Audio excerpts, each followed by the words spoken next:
Pathology আলোচনার শুরুতে আমরা প্যাথোলজি নিয়ে অনেক কিছু আলোচনা করব। বিশেষ করে আমরা এমনভাবে প্যাথোলজি নিয়ে আলোচনা করব যাতে পেশেন্টরা না বোঝে যে আমরা ব্লাড রিপোর্ট বা অন্যান্য রিপোর্টগুলো পড়তে পারি না বা তার সম্বন্ধে কোনো সম্যক ধারণা নেই। সুতরাং আমরা সমস্ত রকম রিপোর্ট পড়া এগুলো আলোচনা করব এবং কিভাবে রিপোর্ট দেখতে হবে, রিপোর্টে কোনটা কি হলে কি পরিবর্তন হলে কি ডায়াগনোসিস হবে সেই সমস্ত নিয়ে আমরা আলোচনা করব ধাপে ধাপে। আর একটা বিষয়ে আগে আমরা বলেছিলাম যে অ্যানাটমি আর ফিজিওলজি আমরা রাখবো না, কিন্তু আমি পরবর্তী সময়ে দেখলাম যে অ্যানাটমি ফিজিওলজি সম্বন্ধে কোনো ধারণা না থাকলে তাহলে কিন্তু আমরা একটু পিছিয়ে যাচ্ছি। সুতরাং ওই অ্যানাটমি ফিজিওলজি প্যাথোলজির উপরে পরীক্ষা আমরা নেব না, কিন্তু এগুলো সম্বন্ধে একটা ধারণা দেওয়ার জন্য আমাদের এই সাবজেক্টগুলো মানে মোটামুটি একটা প্রাথমিক ধারণা যাতে হয় সেইভাবে আমরা কিছু আলোচনা করব। তা আজকে আমরা প্যাথোলজি নিয়ে আলোচনার সময় প্রথমে আসা যাক প্যাথোলজির ডেফিনেশনটা কি, হোয়াট ইজ প্যাথোলজি। তাহলে প্যাথোলজি হচ্ছে, pathology is the study of disease. Pathology হচ্ছে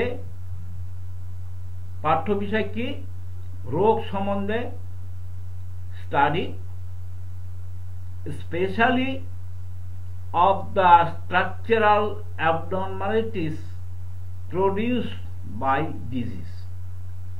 তাহলে প্যাথোলজি কি হচ্ছে, মানুষের রোগ হলে তার রোগের ফলে প্রডিউস বাই ডিজিজ কিছু অ্যাবনর্মালিটি প্রডিউস করে, অ্যাবনর্মালিটিস প্রডিউস বাই ডিজিজ। রোগের জন্য তা অ্যাবনর্মালিটি অর্থাৎ কিছু অস্বাভাবিক অবস্থা, তা কিসের অস্বাভাবিক অবস্থা, specially of the structural abnormalities. Structural তার গঠনগত কিছু অস্বাভাবিক অবস্থা তৈরি করে। কিসের জন্য তৈরি হয়, রোগের জন্য। The word pathology comes from the Greek words pathos। এই যে প্যাথোলজি শব্দটা কোথা থেকে এসছে, comes from the Greek word pathos। Pathos কথা থেকে এসছে। প্যাথোস কথার মানে হচ্ছে, প্যাথোস মিনিং সাফারিং। প্যাথোস কথার মানে হচ্ছে সাফারিং, অ্যান্ড লোজিয়া কথার মানে হচ্ছে দি স্টাডি অফ। তাহলে সাফারিং নিয়ে যে স্টাডিটা হয় সেটা হচ্ছে pathology. In addition to describing the study of disease, the word pathology can also be used to describe characteristics of the disease itself। রোগের যে বৈশিষ্ট্যগুলো সেগুলো নিয়ে তার যে অ্যাবনর্মালিটি, সেই অ্যাবনর্মালিটি নিয়ে যে পাঠটা হবে, যে পঠন পাঠন হবে, সেটা হচ্ছে প্যাথোলজি। দি থ্রি ব্রড সাবস্টাইল অফ প্যাথোলজি আর, তিন ধরনের সাবস্টাইল, প্যাথোলজি তিন ধরনের সাবস্টাইল আছে। কি, of pathology are anatomical pathology, clinical pathology and molecular pathology. তাহলে আমরা প্যাথোলজির ধরনটা কি রকম হচ্ছে, তিনটে ধরন আছে। একটা হচ্ছে অ্যানাটমিক্যাল প্যাথোলজি, আরেকটা হচ্ছে ক্লিনিক্যাল প্যাথোলজি, আরেকটা হচ্ছে মলিকুলার প্যাথোলজি। তা এই প্যাথোলজি সম্বন্ধে তার একটা ইতিহাস আমাদের একটু জানা দরকার। আমরা মেডিকেল স্টুডেন্ট, আমাদের প্যাথোলজির ইতিহাসটা জানা দরকার। তা প্যাথোলজির ইতিহাসটা কি, হিস্ট্রি অফ দ্য প্যাথোলজি কি হবে? Pathology has a history dating back to the ancient Times. এই প্যাথোলজি এই মডার্ন সায়েন্সে যে শুরু হয়েছে তা নয়, বহু অ্যানসিয়েন্ট টাইমে, বহু পুরানো যুগেও প্যাথোলজি চর্চা হয়েছে। The ancient Egypts are one of the earlier knowledge culture of documents disease and its effects on the organ of the body. মিশরীয় সভ্যতায়, প্রাচীন মিশরীয় সভ্যতায় প্যাথোলজি নিয়ে কিছু চর্চা হয়েছে। Ancient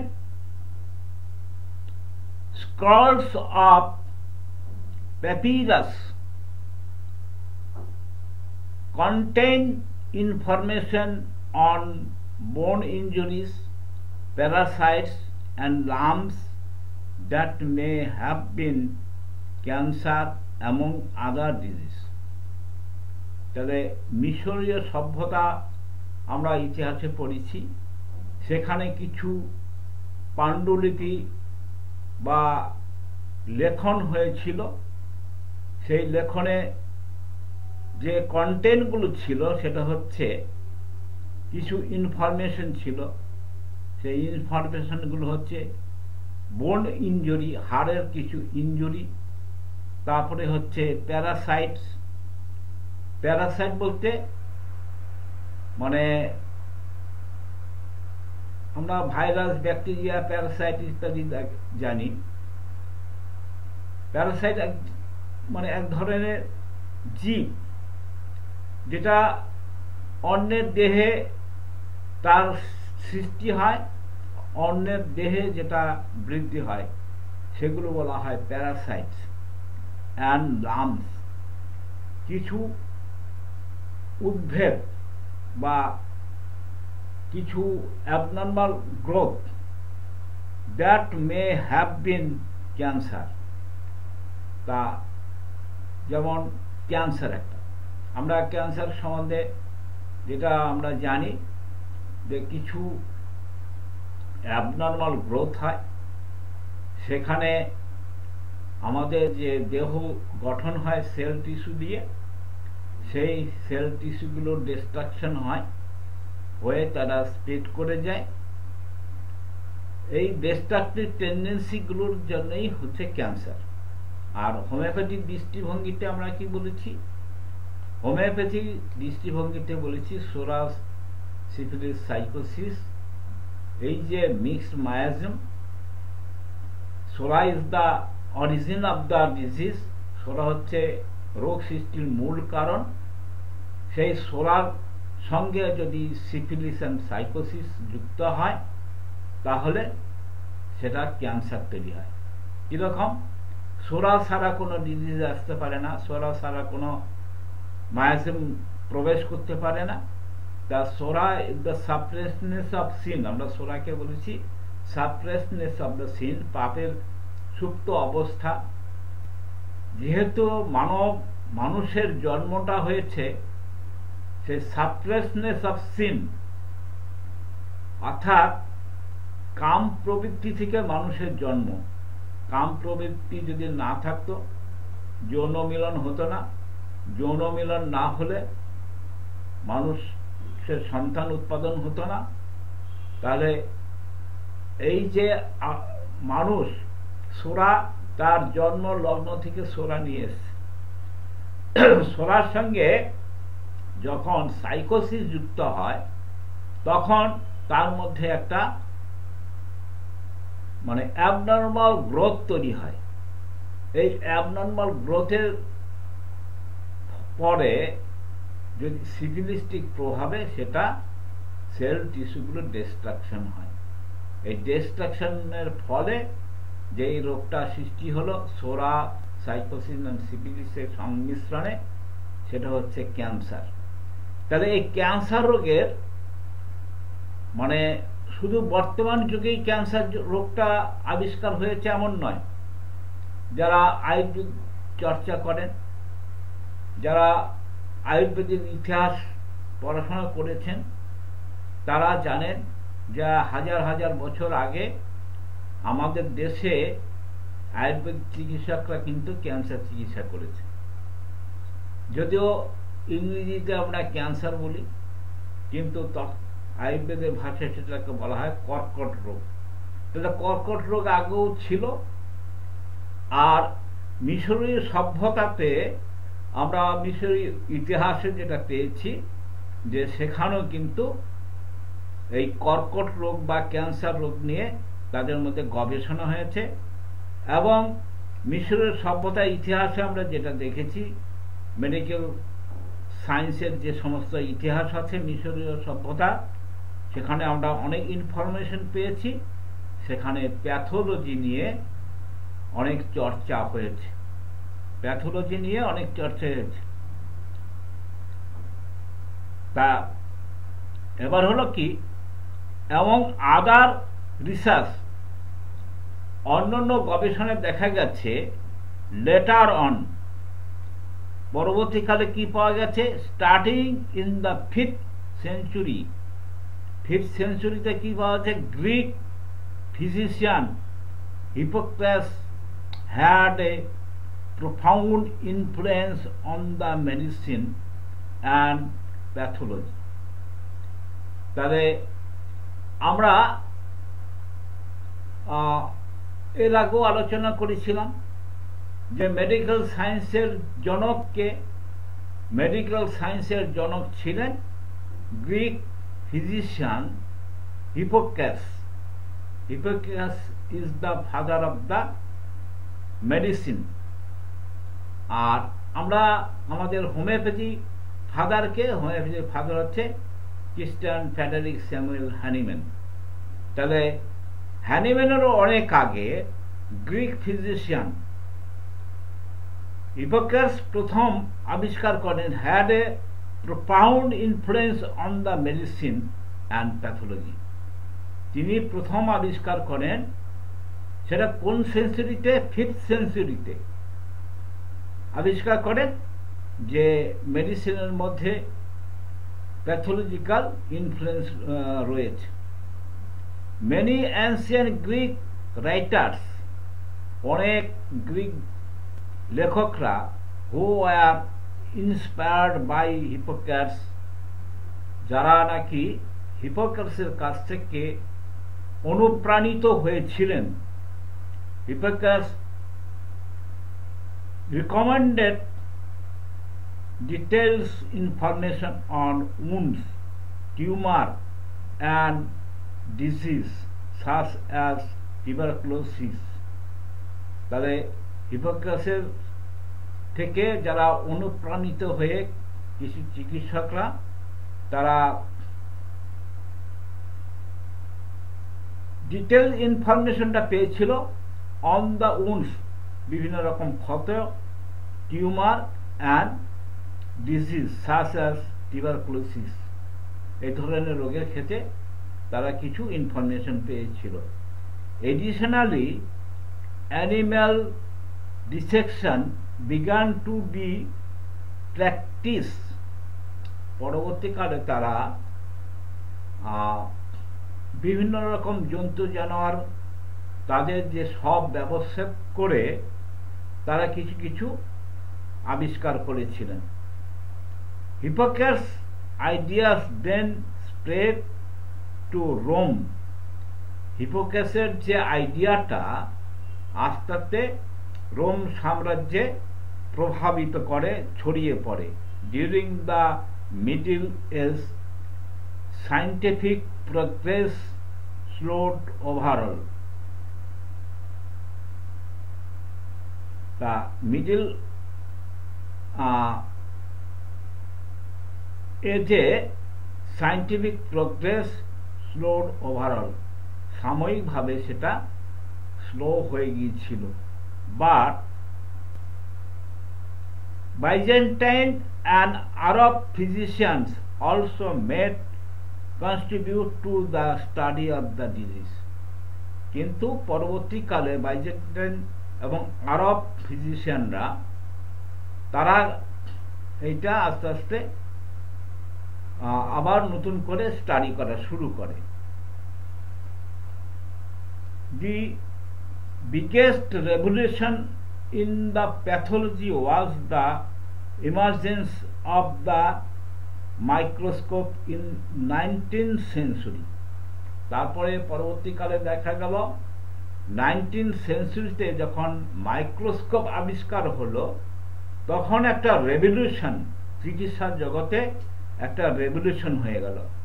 the focus of the understanding disease change from studying entire organs to the focusing on the individual cells. Microscope আবিষ্কার হওয়ার পরে কি হলো, মাইক্রোস্কোপ আবিষ্কার হওয়ার পরে দেখা গেল যে তারা সেল টিস্যু এগুলো আলাদা আলাদাভাবে দেখতে পেল এবং সেখানে একটা যুগান্তর সৃষ্টি হলো।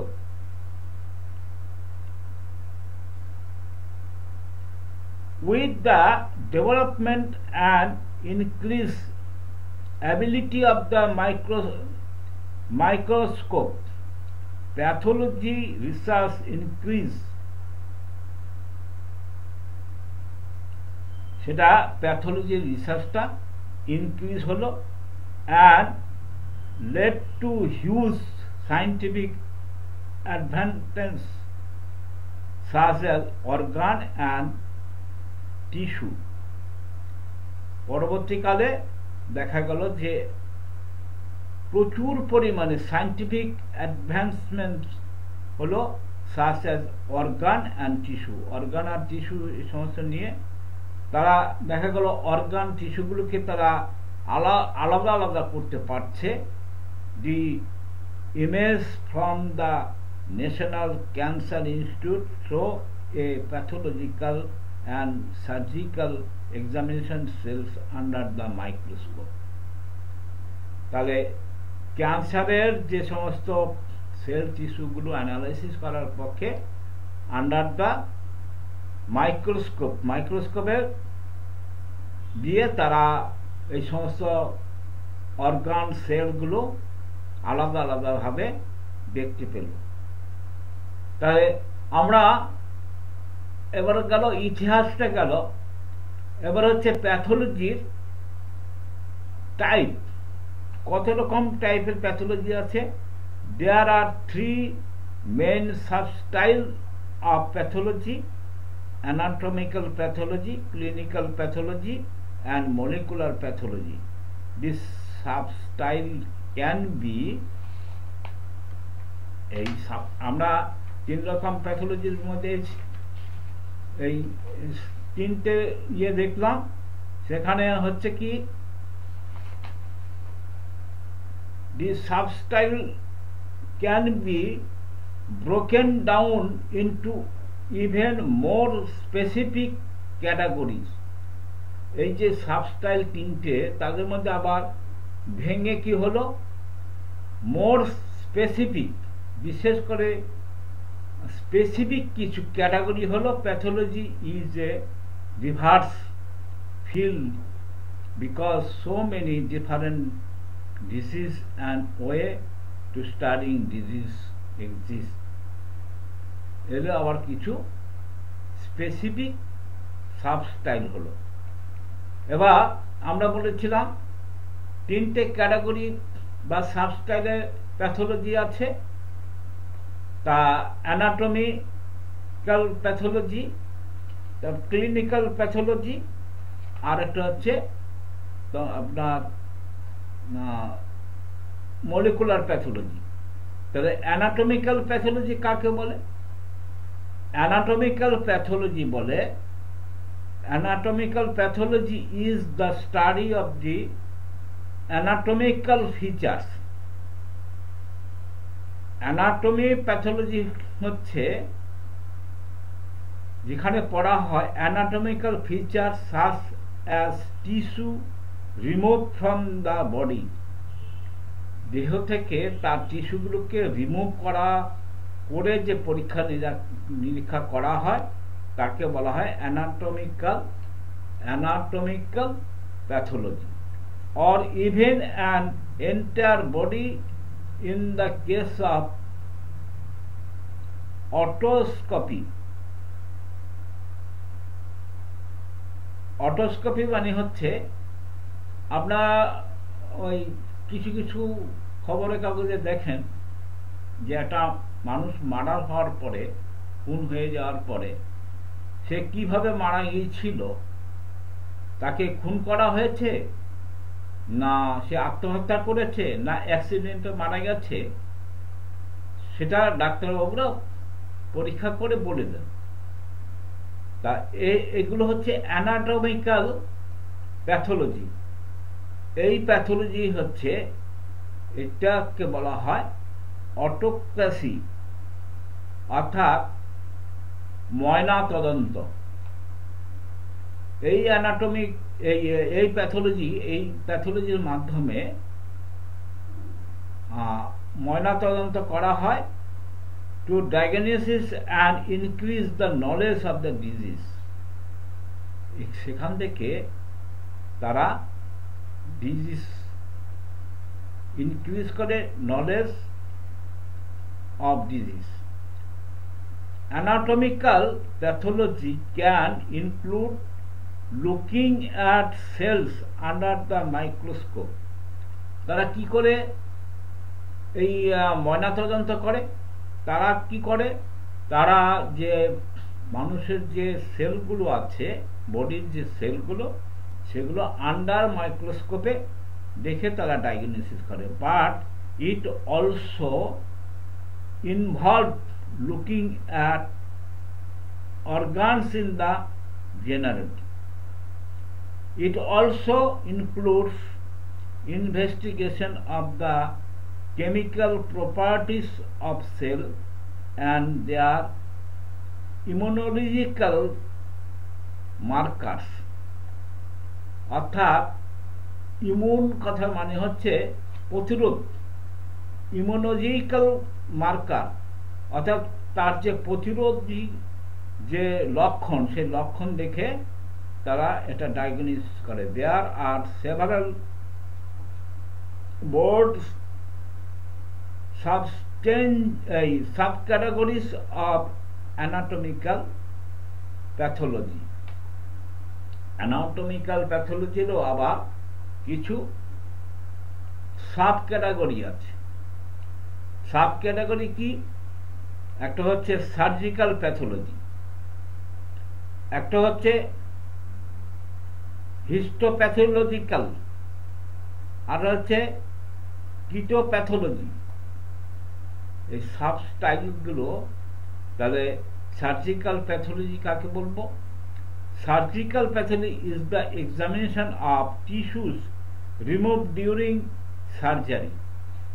সার্জারির সময় যে টিস্যুগুলো রিমুভ করা হয় তাকে বলা হয় surgical pathology। A common example is the examination of a small pieces of tumor tissue to determine whether the tumor is malignant। আপনারা জানেন যে কোনো টিউমার হলে ডাক্তারবাবুরা অপারেশন করে সেই টিউমারটাকে বাদ দিয়ে সেখান থেকে একটু মাংস পিস, স্মল পিস নিয়ে কি করে, তারা বায়োপসি করে। এই বায়োপসি করে কেন? যে সেখানে তার ক্যান্সার আছে কিনা। তাহলে কি হচ্ছে, surgical pathology is the examination of the tissues remove during the surgery.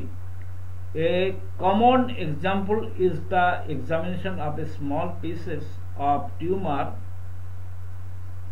tumor tissue to determine whether the tumor is malignant। অর্থাৎ ম্যালিগন্যান্ট কথা মানে হচ্ছে ধ্বংসাত্মক, ক্ষতিকর। ক্ষতিকর হলে আমরা কি মনে করব, কি ডায়াগনোসিস করব? আমরা ক্যান্সার বলে মনে করব। or benign অথবা সেটা বিনাইন কিনা, অর্থাৎ ম্যালিগন্যান্ট টিউমার না বিনাইন টিউমার, এইটা অ্যানালিসিস করা হবে, মেক এ ডায়াগনোসিস। সেখানে ডায়াগনোসিস করা হবে। The procedure is called a biopsy. এই যে পদ্ধতিটা, এই যে প্যাথোলজিক্যাল পদ্ধতি, এই পদ্ধতিটাকে বলা হয় বায়োপসি। আচ্ছা, নেক্সট হচ্ছে histopathology. Histopathology is the examination of cells under a microscope that have been stained with a dye to make them visible or easier to see. Histopathology হচ্ছে মাইক্রোস্কোপে দেখবে, কিন্তু কিছু রঞ্জক ডাই, কিছু রঞ্জক পদার্থ দিয়ে ওটাকে ভিজিয়ে নিয়ে মাইক্রোস্কোপে দেখবে, কারণ এমনি দেখা যাবে না, সেই জন্য ওটাকে ভিজিবল করার জন্য, অর্থাৎ ইজিয়ার টু সি, সহজে যাতে দেখতে পায়, সেই জন্য ওটাকে রঞ্জক দিয়ে সেখানে মাইক্রোস্কোপে দেখতে হয়। এটাকে বলা হয় histopathology. Often antibiotics are used to label different part of the cell with different color of dye or influence. সেখানে বিভিন্ন রকম অ্যান্টিবায়োটিক দিয়ে বিভিন্ন কালার, বিভিন্ন ইয়ে করা হয় যাতে সেটা দেখা যায়। After the microscope became under speed in the pathology, many different method of preserving and dyeing tissue were develop. অর্থাৎ প্রিজার্ভিং সংরক্ষণ আর ডাইং অর্থাৎ রঙ্গন, বিভিন্ন রকম রঙিন জিনিস দেওয়া হয় রঞ্জক পদার্থ দিয়ে, বিভিন্ন মেথডে এই প্যাথোলজিটা করা হয়। আচ্ছা, সাইটোপ্যাথোলজি। Cytopathology is the study of small group of the cells shed in bodily fluid or obtained through scraping, such as those taken during a cervical pap smear. A pap smear detects cervical cancer and some type of the infection. তা আমাদের যে cervix আছে, cervix থেকে সার্ভিক্সের ক্যান্সারকে detect করার জন্য এটা করা হয়। The cell are taken by saving the cervix and the then processed and examined upon a microscope to check for abnormalities. এর মাধ্যমে আমরা যে সেলগুলো আছে সেই সেলগুলোর মধ্যে কোনো অ্যাবনর্মালিটি আছে কিনা সেটা আমরা পরীক্ষা করে থাকি। নেক্সট হচ্ছে clinical pathology. Clinical pathology diagnose disease through laboratory analysis of the bodily fluid and tissue. Clinical pathology হচ্ছে আমাদের দেহের যে ফ্লুইড আছে বা টিস্যু আছে সেগুলো ল্যাবরেটরিতে টেস্ট করা হয়। For example, the chemical compounds of the blood may be analysed. আমরা যেটা বেশিরভাগই হয়, আমরা দেখি যেটা, সেটা হচ্ছে কেমিক্যাল কম্পোনেন্ট দিয়ে তার রক্ত পরীক্ষা করা হয়, অ্যানালিসিস করা হয়, along with the analyzing cells and identify the microscopes such as the bacteria that are the present in the sample. তার মধ্যে কোনো ব্যাকটেরিয়া এই সমস্ত আছে কিনা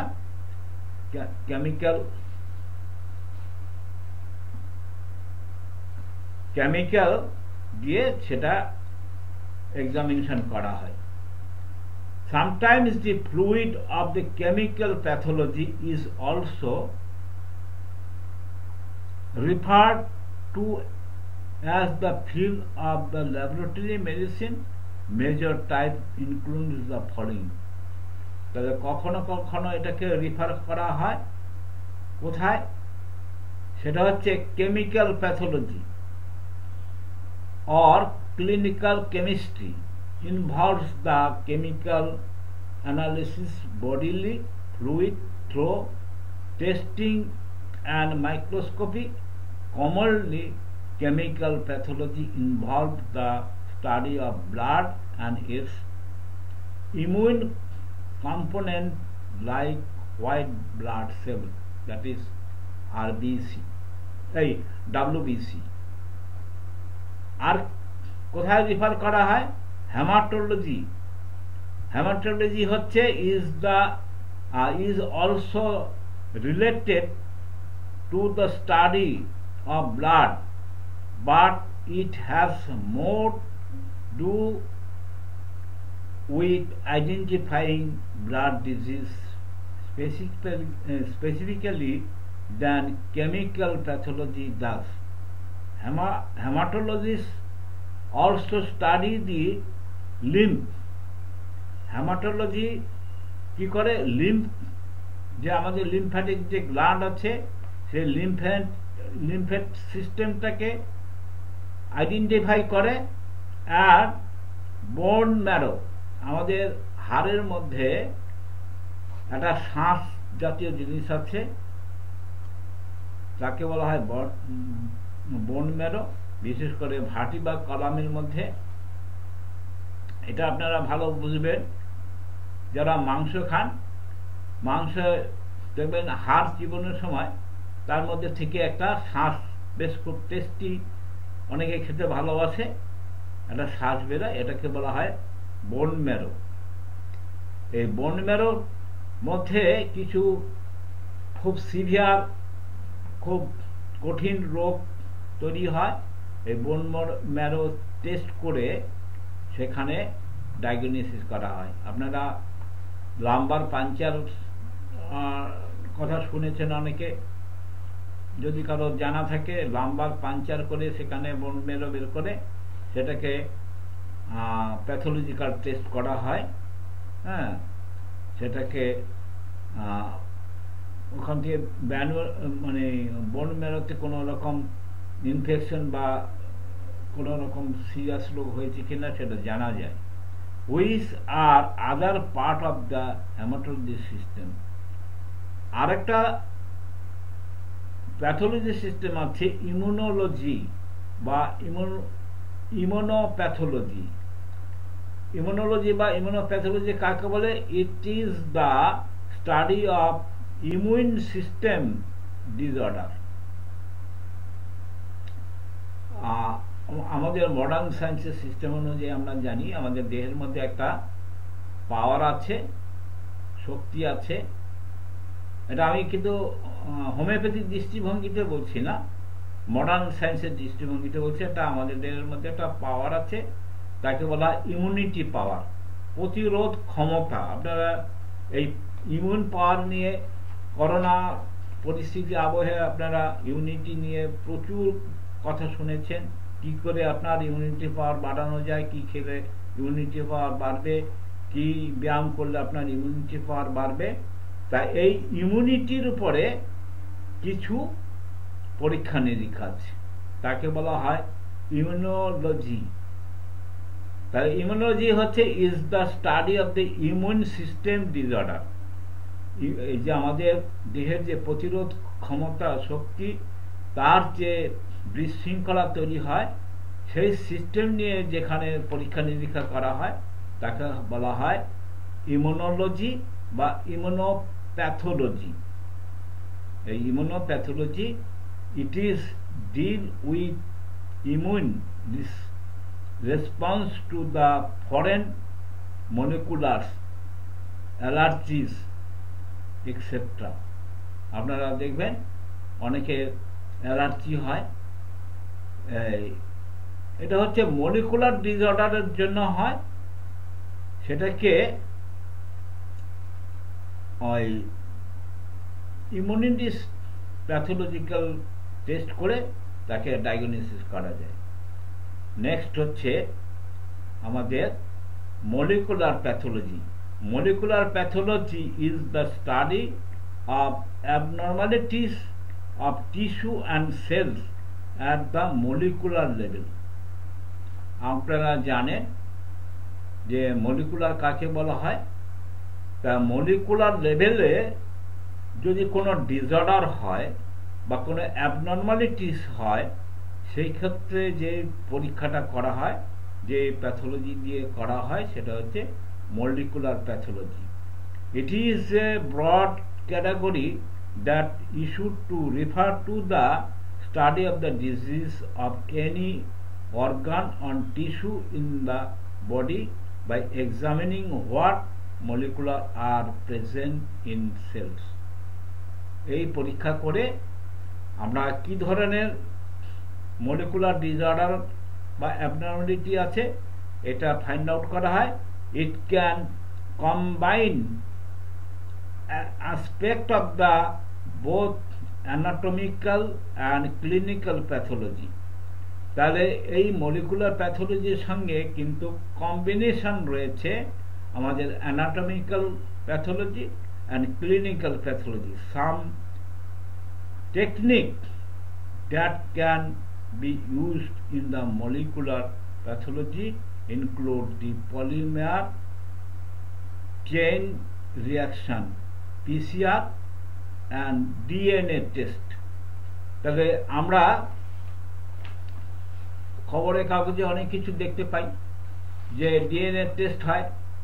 তা ডিএনএ টেস্টটা কাকে মানে কিরকম করে করে, কোন প্যাথোলজিতে করা হয়, সেটা হচ্ছে মলিকুলার প্যাথোলজি দিয়ে ডিএনএ টেস্ট করা হয়। এই ধরনের বিভিন্ন রকম প্যাথোলজি নিয়ে আমরা আলোচনা করলাম। তা আমরা প্যাথোলজি স্টাডির প্রাক মুহূর্তে যদি প্যাথোলজিক্যাল ইতিহাস, প্যাথোলজিক্যাল কাকে বলে, কি ধরনের প্যাথোলজি আছে, এটা যদি না জানি তাহলে আমাদের অসম্পূর্ণ থেকে যায়। আগামী দিন থেকে আমরা প্র্যাকটিক্যাল কিছু বিষয় নিয়ে আলোচনা করব, বিশেষ করে যেটা আমাদের মানে প্র্যাকটিস জীবনে কাজে লাগবে। অর্থাৎ কি দেখে আমরা বুঝবো ব্লাড সুগার আছে, কি দেখে বুঝবো কিডনি ডিসঅর্ডার আছে, কি দেখে বুঝবো তার টাইফয়েড হয়েছে, কি দেখে বুঝবো তার করোনা ভাইরাস হয়েছে কিনা, তার ইনফ্লুয়েঞ্জা কিনা, তার কমন ফ্লু কিনা, তার বার্ড ফ্লু কিনা। এই সমস্ত ডিজিজ ডায়াগনোসিস ক্ষেত্রে আমাদের দরকার হবে। হ্যাঁ, তা সেই জন্য আমরা কিছু প্যাথোলজিক্যাল ডিসঅর্ডার তো নিয়ে সামান্য একটা আভাস দিলাম। আমরা আগামী দিনে যে ক্লাসগুলো হবে সেটা হচ্ছে প্র্যাকটিক্যালি আমরা বিভিন্ন ধরনের রিপোর্ট স্টাডি করব, কোনটা বেশি হলে কি অসুবিধা হয়, কোনটা কম থাকলে কি অসুবিধা, এই সমস্ত নিয়ে আমরা আলোচনা করব। তা আজকে আমরা এখানেই প্যাথোলজি নিয়ে এখানে ক্লাসটা শেষ করছি।